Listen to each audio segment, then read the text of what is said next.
Welcome aboard Progress Report Airlines Flight 002. I am your flight attendant, Azaria Vanterpool.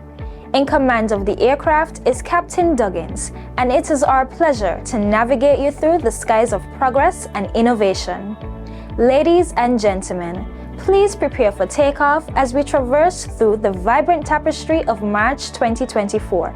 We'll be serving up insights and highlights from the diverse ministries of small business, entrepreneurship, cooperatives, sports, the creative economy, agriculture, fisheries, and marine resources. Please fasten your seatbelts as we accelerate into the creative space. The Creative Economy hosted Accelerate, a two-day workshop that ignited the entrepreneurial spirit within the creative community. Creatives from all walks of life came together to learn the secrets of building successful businesses in the creative industry.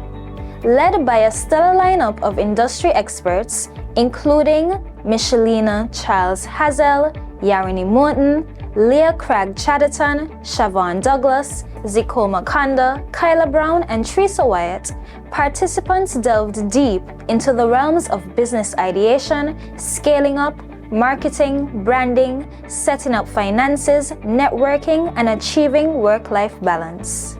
It was excellent. We spoke about work-life balance, managing stress, techniques for time, and methods we can employ for sustainability in your business as a creative entrepreneur. We're able to give them tips and strategies to ensure that they're able to manage and balance their time with their personal life. My discussion today was based around networking and industry engagement, which was a very fruitful conversation, very engaging conversation. Some of the topics discussed is how to network, where to network. I think we really honed in on networking strategically, having a plan for your business, and how you go about attracting partners. Well, the key topics this morning were surrounding marketing in general, but we went into branding, social media presence, and of course, digital operations of their companies. And it's very critical because we live in an ever-evolving, very fast-paced world of digital means, and I feel like they need the skills to be able to cope in that world, advertise in that world, and to draw customers in using those mechanics. From the spark of an idea to the execution of thriving enterprise, every aspect of the entrepreneurial journey was illuminated. But Accelerate was more than just a workshop. It was a catalyst for change. It challenged the cultural mindset that relegated creative talents to mere hobbies. As someone who does not yet own a business, I found this workshop very interesting, enlightening, informative, and reassuring to know that there are higher powers at work behind the scenes to look out for those who may not yet be well prepared to enter into the arena of having his or her own business.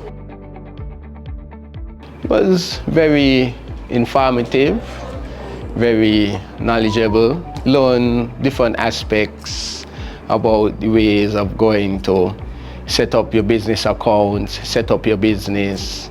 We, entrepreneurs, young people coming up in business, take for granted. My favorite session today was basically finance.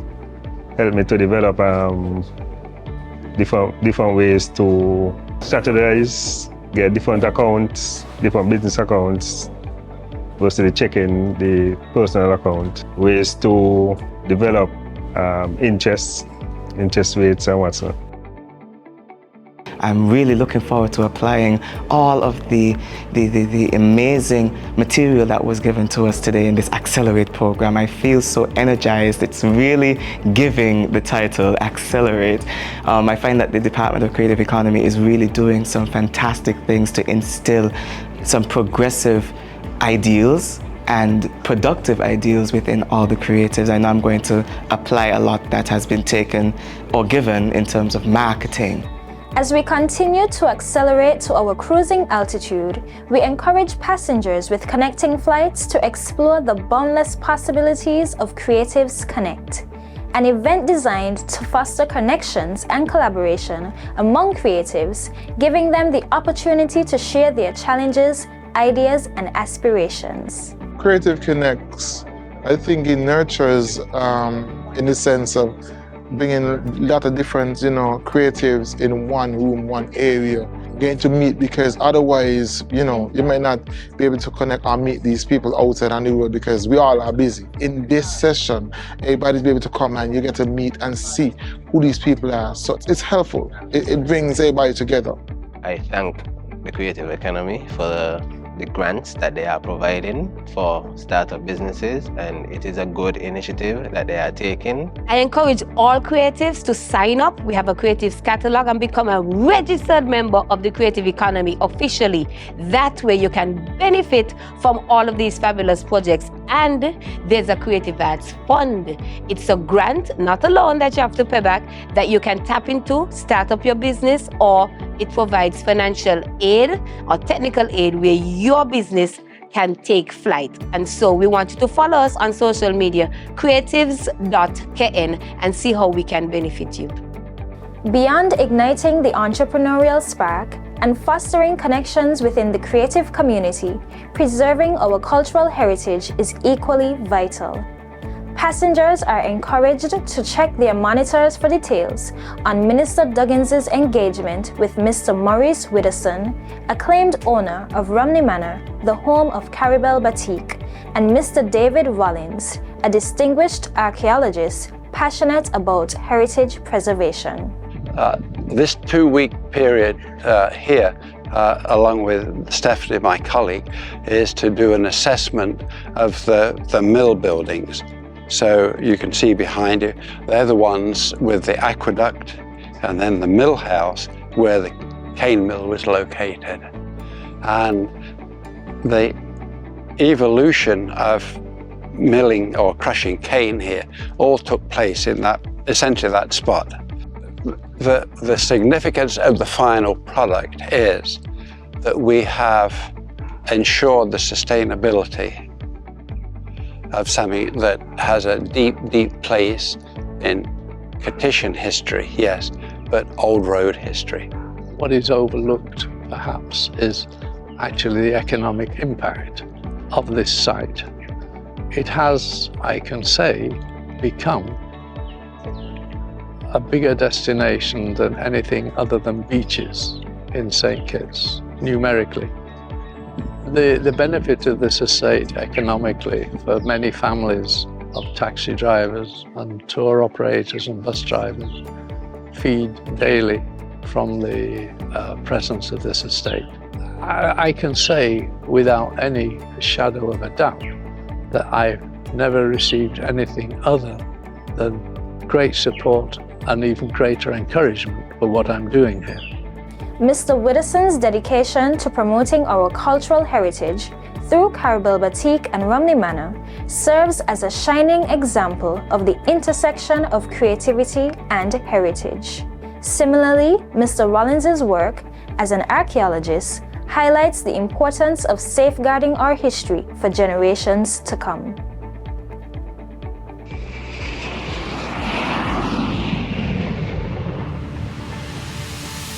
Ladies and gentlemen, brace yourselves as we prepare to ascend to even greater heights through the vast landscape of agriculture. Witness the breathtaking transformation of the Old Road Fisheries into the Old Road Fish Depot. This monumental occasion, graced by our Deputy Prime Minister, the Honorable Dr. Jeffrey Hanley, and the esteemed Miss Francilla Stevens, a legendary figure in the fishing community, marks a new era of fishing excellence. The opening of the depot in Old Road is significant for many reasons.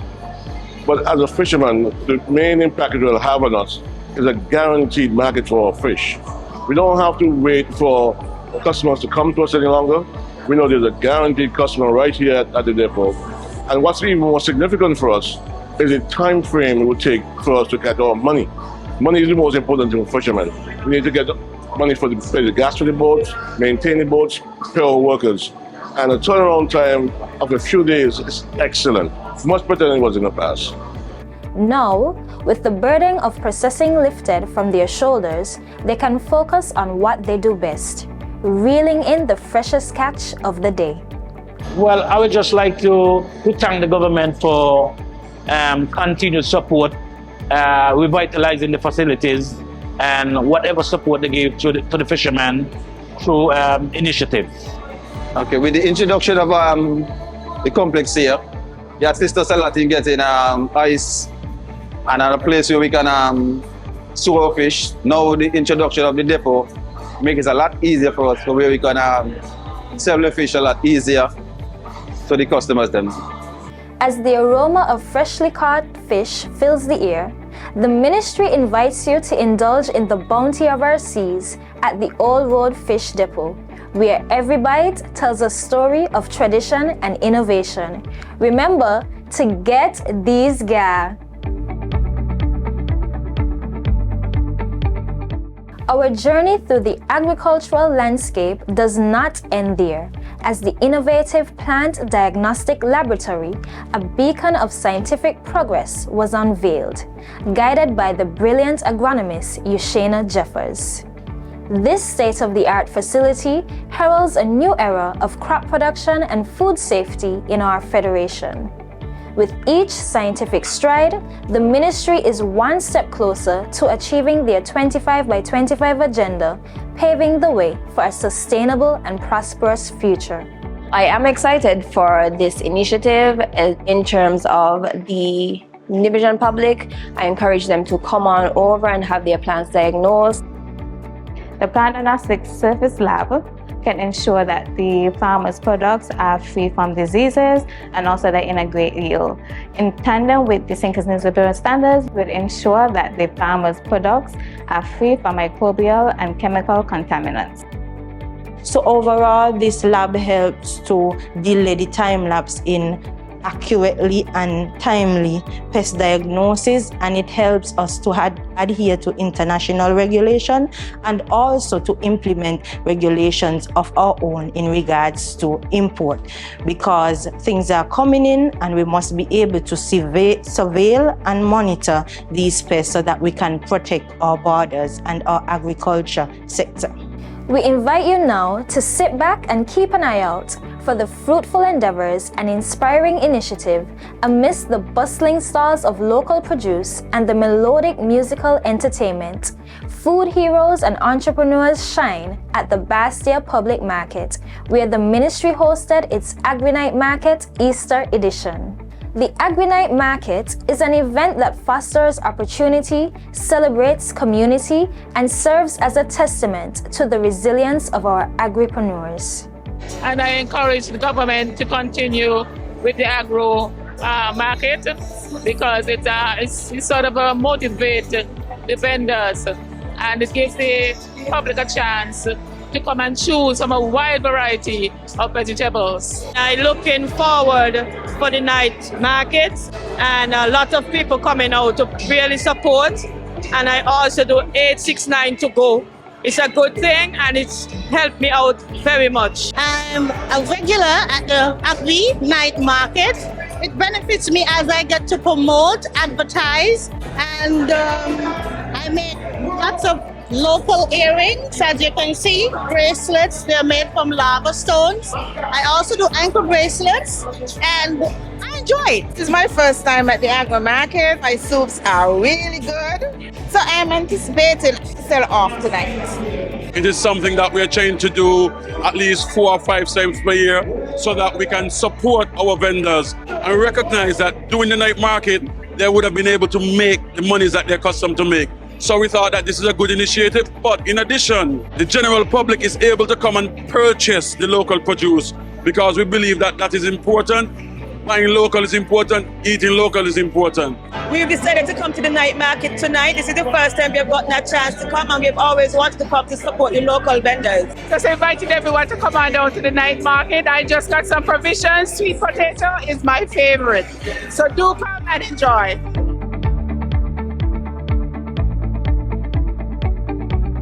As we continue to glide over the agricultural landscape, our journey takes us further south over the terrain of Guyana and Brazil.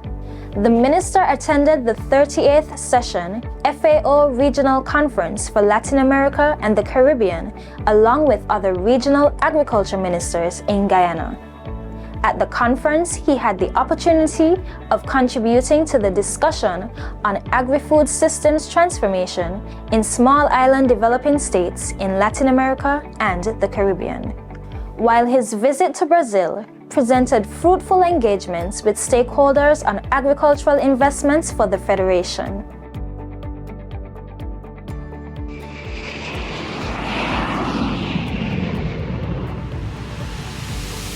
Ladies and gentlemen, we have now reached our cruising altitude, and we kindly ask that you direct your attention to the in-flight entertainment, where we'll be delving into the realm of business.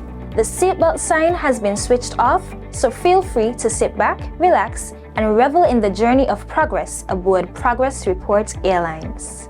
The Ministry of Small Business, Entrepreneurship and Cooperatives hosted a dynamic workshop focusing on quality management, where small business owners and entrepreneurs immersed themselves in refining their craft. Led by Ms. Cheryl Anderson of QSSI Global, the session empowered participants to elevate their products and services to new heights, fostering customer loyalty and growth. Now for us, the stigma is always associated with big business as it relates to quality management systems. It was our intention to break that barrier to demonstrate that it's not only small businesses, but additionally also products as well as services. Because normally when you hear certification, persons always think about certifying a product. But it was important for us to demonstrate that it's not just products, it's also services.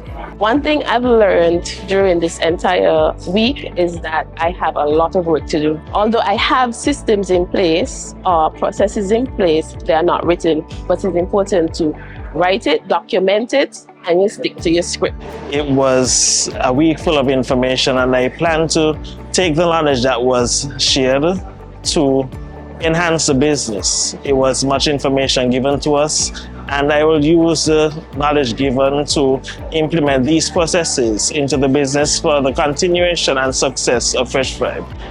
In our region, we have a trade deficit generally with member states that whom we trade. In order to change that orientation or have our businesses grow and be able to be more competitive, having quality management system is one way to do that, because it introduces a system of ensuring or guaranteeing quality of product or service. One of the things that the small business need to understand is understand the different dimensions associated with quality in terms of finding out exactly what the customers want from their product or from their service. And what they are required to do now is build it into their system and within their processes to always ensure consistent quality of that product or service all the time. So what I wanted to bring across is, while they understand the product specifications or the service specifications, they need to make sure that their processes are so set up or established in order to deliver this consistent quality all the time for the customers. Amid discussions on quality management, the event highlighted the relentless dedication of small business owners, from idea generation to overcoming challenges, as the backbone of economic progress. As a result, attendees were recognized for their commitment with certificates upon completion. Meanwhile, the Department of Cooperatives continued its efforts in capacity building, aiming to fortify and advance the cooperative sector in St. Kitts through training sessions tailored for individuals involved or interested in cooperatives. I find these sessions, such as these that we had tonight, very important for cooperatives, because they enlighten us, not only enlighten us, but they teach you the way forward in the formalities of cooperatives, in the sense of the downside and the upside of the cooperatives.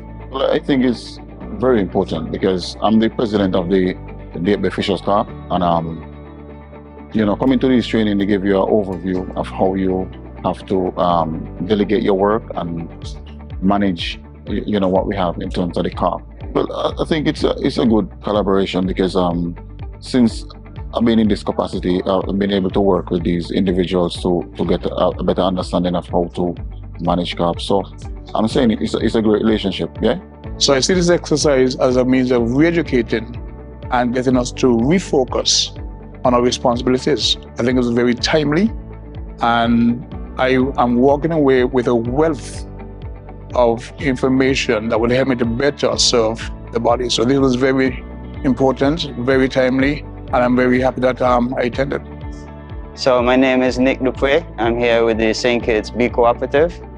Today was very interesting. We learned a lot about the leadership styles and how we manage the co-ops. And I think one of our problems is how we engage more of the beekeepers. A lot of the beekeepers are doing individual projects.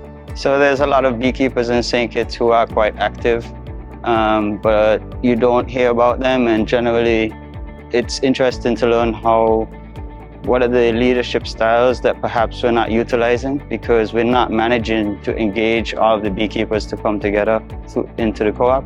So it was interesting to learn some of these styles of leadership that perhaps we need to engage a little bit more. One of the problems that the cooperatives have been having over the years is the lack of leadership. And you'll find in many cooperatives, when the existing leader, demits his responsibility, then the cooperative tend to flounder. What we realize is that there needs to be capacity building, not only at the highest level, but throughout the organizations. When that happens, it is our belief that the cooperatives will grow stronger.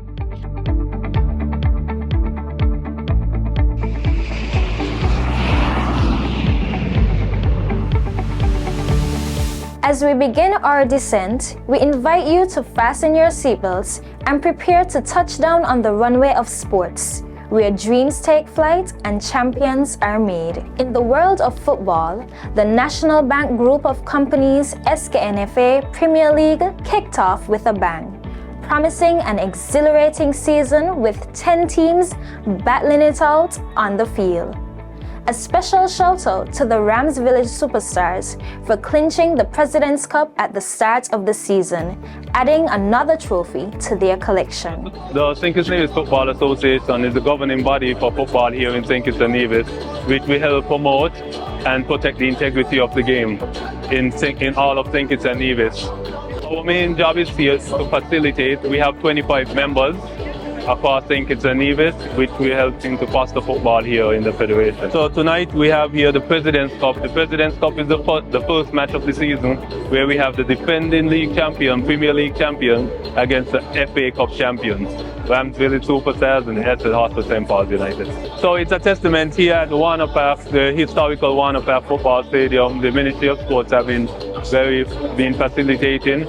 You know, the government own all the facilities here in St. Kitts and Nevis. So without the ministry, we won't be able to participate on any ground in St. Kitts and Nevis. So we are thankful for the partnership, and here tonight, if you look at the field, it's in fantastic condition.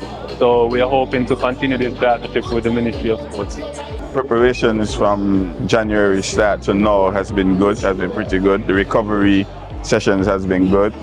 Players were able to go to rehabilitation and get the treatment needed to prepare. The community support, the input from the community has been tremendous so far. National Bank Group of Companies, we're excited to be here this evening at the opening of the new season for the Premier League. National Bank is no stranger to football. We're all about the development of youth within the Federation and the sustainability of the sport of football. It's a beautiful game. It's one of the more prominent sports in St. Kitts and Nevis, and we know the fans are looking forward to a very energetic and hype season.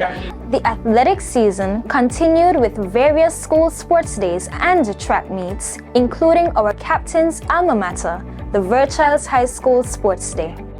Today's event is basically It has been a journey. We have started quite a long time, since back in term 1. In terms of some of the challenges, however, we find that some of the time we had to juggle some dates because of inclement weather, different factors that may have come in and caused us to change certain things that how we do things.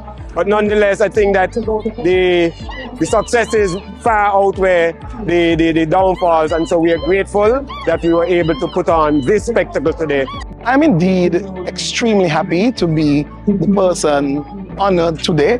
My role in the Virtuals High School has been over many years. I started here in 1942, and up until this point, I continue to give service to the Virtuals High School in any way possible. The departments are interdependent. They are interrelated. So Ministry of Education, in collaboration with the Ministry of Sports, would try the best to ensure that our events are successful. One of the things that we may take for granted is if we look around the grounds today, we'll see some metal benches. Now those are from the Department of Sports. When we were setting up for this event, we recognized that the patrons had no, apart from the pavilion and those who are seated in the VIP, they had no real way to sit. And so valiant efforts were made to reach out to the members of the sports department to ensure that something that could be perceived as being so simple or trivial is here. Under the guidance of the St. Kitts Nevis Athletic Association, the athletic season culminated with the successful hosting of 2 prestigious track events, the Rams Inter-Primary Championship and the TDC Inter-School Multi-City Championship, which was hosted in Nevis for the first time in history. The Dr. William Connor Primary School claimed the Rams Inter-Primary School title, while the Charles E. Mills Secondary School secured their 28th victory and 8th consecutive TDC Inter-School Championship. As the dust settled on the local athletic scene, 24 of our athletes assumed ambassadorial duties with their successful qualification for the highly anticipated Carifta Games. You have now positioned yourself to be ambassadors of the country. Everything that you do reflects on your country. Your talent, your performance, of course we know that reflects on the country, but so does your attitude. And so as you go out, I expect nothing less than the best from you, because I know you're extremely talented. That has been demonstrated time and time over again. You have gone out on the tracks and gone out in your respective areas and divisions that you're performing and done exceptionally well. That is why you're here.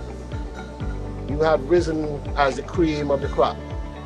Team Unstoppable St. Kitts Nevis earned 3 silver medals and a commendable 12th place among 28 countries at the 51st Carifta Games held in Grenada.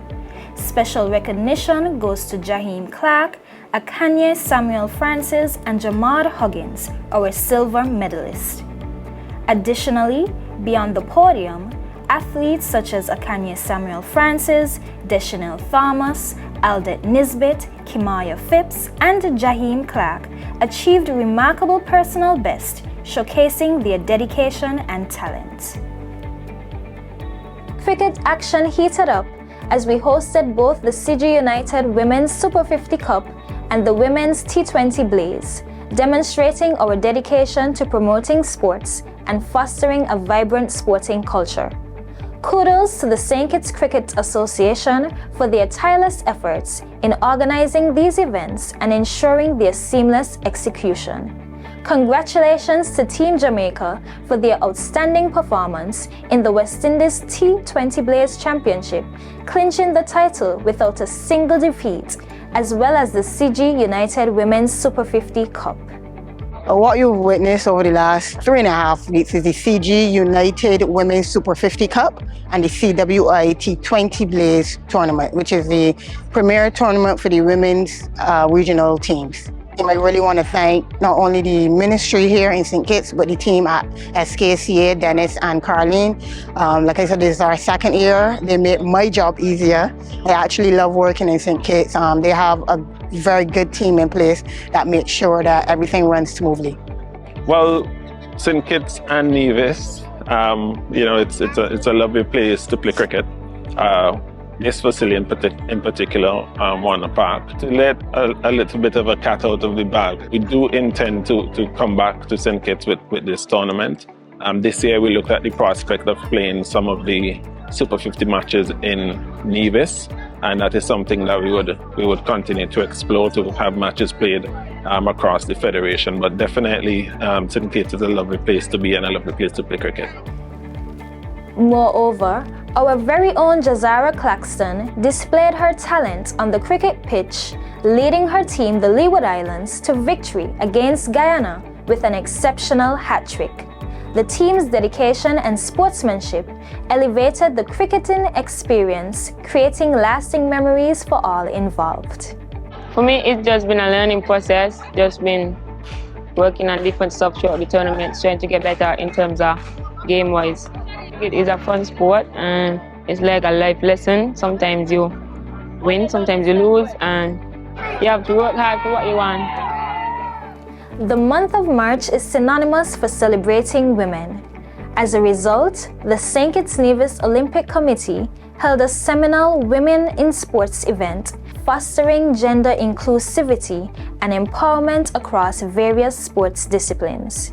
Distinguished speakers, including government officials and sports personalities, honored women for their contributions, resilience, and strength, reaffirming their commitment to advancing gender equality in sports. As we conclude our journey through the vibrant tapestry of March 2024, let us celebrate the indomitable spirit of women who continue to make a profound impact in every sector. Let us remember that women deserve a seat at the table, whether it's in business, agriculture, the creative community, or sports. When they are included, society thrives. On behalf of your flight deck crew, headed by Captain Duggins, thank you for flying with us on this exhilarating journey through the realms of progress and innovation. Until next time, keep soaring high with the spirit of transformation.